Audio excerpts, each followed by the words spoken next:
আল্লামা দেলোয়ার হোসেন সাঈদী বিশ্বখ্যাত ইসলামিক আলোচক, স্কলার ও রাজনীতিবিদ।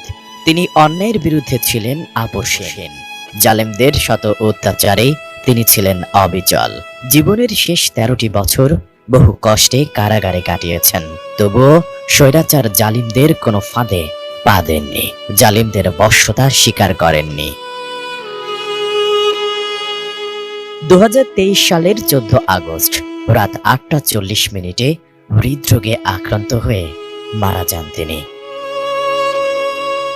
তবে তার এই মৃত্যুকে স্বাভাবিকভাবে দেখছে না তার পরিবার। ভারতের বিরুদ্ধে বিরোচিত ভূমিকা রাখার কারণে আল্লামা দেলোয়ার হোসেন সাঈদীকে ভারতের নির্দেশেই পরিকল্পিতভাবে হত্যা করা হয়েছে বলে দাবি করেছেন তার ছেলে মাসুদ সাঈদী।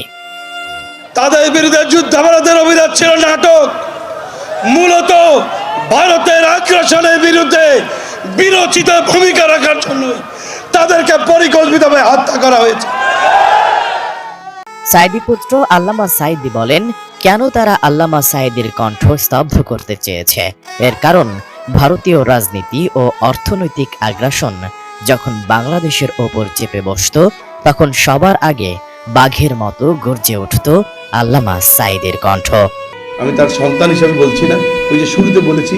এ সময় জুলাই বিপ্লবে নিহত শহীদদের রক্তের ঋণ শোধ করতে সবাইকে ঐক্যবদ্ধ থাকার আহ্বান জানিয়ে মাসুদ সাঈদী বলেন, শেখ হাসিনা দেশের প্রতিটি সেক্টরে দুর্নীতি, লুটপাট এবং হাজারো অনিয়মে ধ্বংস করে দিয়েছে।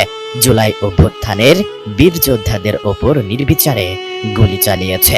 এদেশে আর কোনো স্বৈরাচারের ঠাঁই হবে না। জালিমের প্রতি দয়া দেখানো, মজলুমের রক্তের সাথে বেঈমানি করা। সুতরাং আওয়ামী লীগের প্রতি কেউ মায়া দেখাতে আসবেন না।